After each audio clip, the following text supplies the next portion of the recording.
नित्य शाम को समुद्र किनारे घूमने जाते। अच्छा, भगवान श्री कृष्ण अभिनंदन किया गया, बड़ा प्रतिभावान व्यक्ति था, तो समाज ने उसका अभिनंदन किया। श्याम सुंदर प्रकट हो जाते। तो उसको यह कहना था कि आप लोगों ने जो हमारा यह अभिनंदन किया है, इसके लिए हम आपके बड़े आभारी। कृष्ण आए तो तैयार कर ने देखा तो भगवान कर लिए उसने ये दोनों शब्द कि हम कहेंगे आपने हमारा अभिनंदन किया, हम आपके आभारी हैं। उदास क्यों है? ऐसी विचित्र दशा हुई कि मंच पे जाके वो दोनों ही शब्द भूल गया। बहुत कोशिश करे याद ना आवे कि ये क्या कर रहे हैं हमारा और हम इनके क्या है।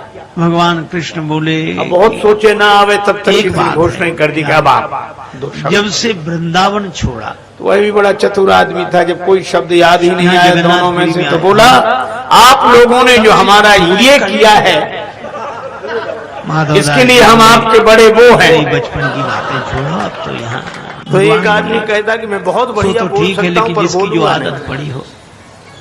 बहुत काम कैसा आदमी तो बोलता ही नहीं। अब क्या, तो माधवदास जी बोले इतनी आदत तो कर ही ले। एक दिन लोगों ने सलाह की, बोले कर कैसे ले, कोई साथी नहीं मिलता। वृंदावन में तो तमाम कोई कार्यक्रम था, सखा ही नहीं है, उसी की घोषणा कर दी हो। माधवदास जी बोले महाराज हम, हाँ वो कुछ जानते ही नहीं था, बोले क्या, पर बड़ा चतुर आदमी था, यही बोला। माधवदास जी बोले कहाँ उपस्थित सज्जनों में आपसे कुछ कहना चाहता हूँ, आप लोग कुछ समझे। जिंदगी भर तो लोगों की तो आदत होती है, तो कहाँ समझे आती है क्या जो चोरी। तो बोला जब सभी समझे भगवान ने कहा कि तुम मन बनाओ, चोरी करना तो हम सिखा देगा, यही कहना। वो बोला अच्छा, हाँ, और चोरी में तो थोड़ी फुर्ती तो बोला नहीं, दूसरे दिन जरूर बोलेगा।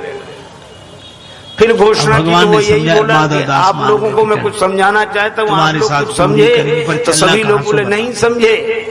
तो बोला जब अब तक नहीं समझे तो भगवान ने कहा कि जगन्नाथपुरी का राजा के बगीचे में बड़े सुंदर कटहल। तीसरे दिन जब फिर उससे कहा गया तो वही बोला कि सत्संगी सज्जनों आप लोग कुछ समझे। बोले तो आधे लोग बोले समझे, आधे लोग बोले नहीं समझे। बोले जो समझ गए वो नहीं समझों को समझा देना, हमें परेशान। भगवान बोले नहीं ऐसे नहीं, मजा तो चुराने में ही आता है।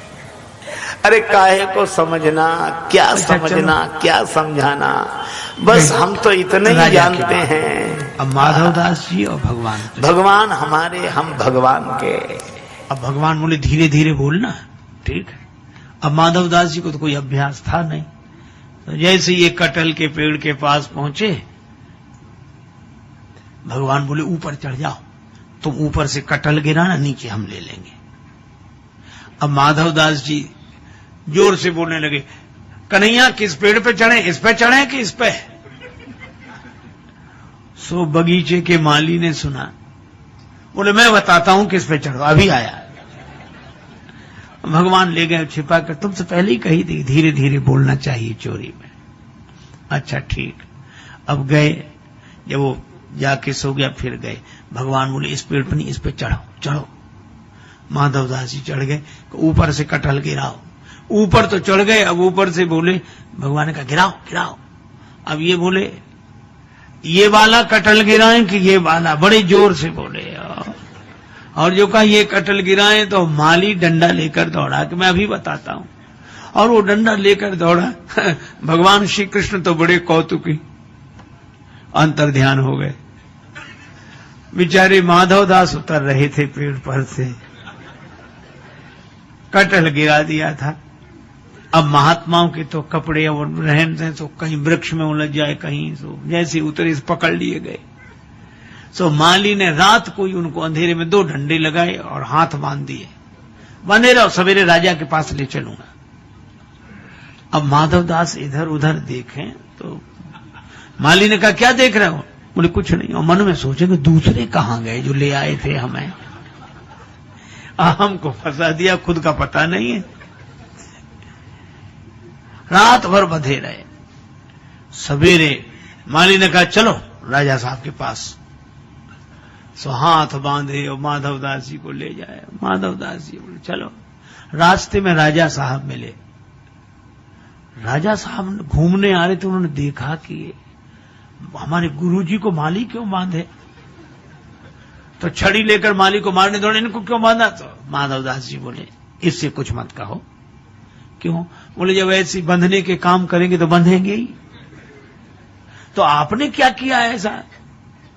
माधवदास जी बोले चोरी। आपने चोरी? हाँ। कैसे? बोले अब कुसंग में पड़ के सब करना पड़ता है। अरे भाई किसका कुसंग? बोले ये घर में बताएंगे। राजा साहब घर लेकर गए। माधवदास जी ने स्नान किया, बैठे। राजा साहब बैठे। माधवदास जी ने पूरी कहानी सुनाई। कहो कन्हैया वो बिना चोरी के नहीं रह पाते हैं। वो वृंदावन से यहाँ आ गए, कहते चोरी करने को मिली नहीं, मजा नहीं आ रहा, सखा कोई नहीं, सो कोई नहीं हम ही मिले। सो हमको कहा कि तुम चलो, और वो माली डंडा लेकर आया, खुद तो उड़ गए, हम पिटते रहे रात भर। और राजा ने सुना। राजा भक्त हृदय, नेत्र सजल हो गए, रोमांचित घात हो गया। और उसने माधवदास जी की बात सुनकर अपना पूरा बगीचा ही श्री जगन्नाथ जी के नाम लिख दिया। और भक्तजन कहते हैं कि आज भी वो बगीचा श्री जगन्नाथ जी के नाम है। तो भगवान ऐसे विलक्षण हैं कि सारे नियम एक तरफ रख के उनको चोरी में ही आनंद। शाम को माधवदास जी वो लिखा पढ़ी का कागज लेकर आए। समुद्र किनारे तो भगवान फिर प्रकट, और भगवान कृष्ण मुस्कुराकर बोले, और संत जी रात कैसी कटी? हम तो तुमसे पहले ही कही थी कि फुर्ती रखनी चाहिए, तुम ऐसे उतर रहे थे पेड़ पर से जैसे कहीं कुछ हुआ ही ना हो, बड़े आराम आराम से। माधवदास जी बोले, हम तो पिटे और बंधे रहे, आप तो अंतर्ध्यान होकर आ गए, लेकिन कुछ मिला? कटहल तक नहीं ला पाए, एक कटहल तक नहीं ला पाए, और हम देखो पूरा बगीचा आपके नाम लिखा कर लाए हैं। अब बोलो भगवान की इन लीलाओं में प्रेम, केवल प्रेम। अब इस प्रेम भरी लीला को हृदय से देखें। दिमाग से देखेंगे तो फिर तर्क वितर्क उठेंगे, पर यह प्रेम सहजता से। भगवान को हार जाने में ही उतना आनंद, जीत जाने में भी उतना आनंद, वे सदा प्रसन्न रहते हैं। अच्छा, सबसे बड़ी विचित्रता तो ये कि भगवान श्री कृष्ण के जीवन में इतना उतार चढ़ाव, कहीं जन्म, कहीं जन्मोत्सव, मथुरा से गोकुल गए, जेल में जन्मे, लेकिन एक अद्भुत बात, ऐसी प्रतिकूल परिस्थितियों में भी श्री कृष्ण सदा बंसी बजाते रहते हैं, जो हरदम चैन की बंसी बजाते रहे। ऐसे श्री कृष्ण की लीला प्रेम भरी लीला है।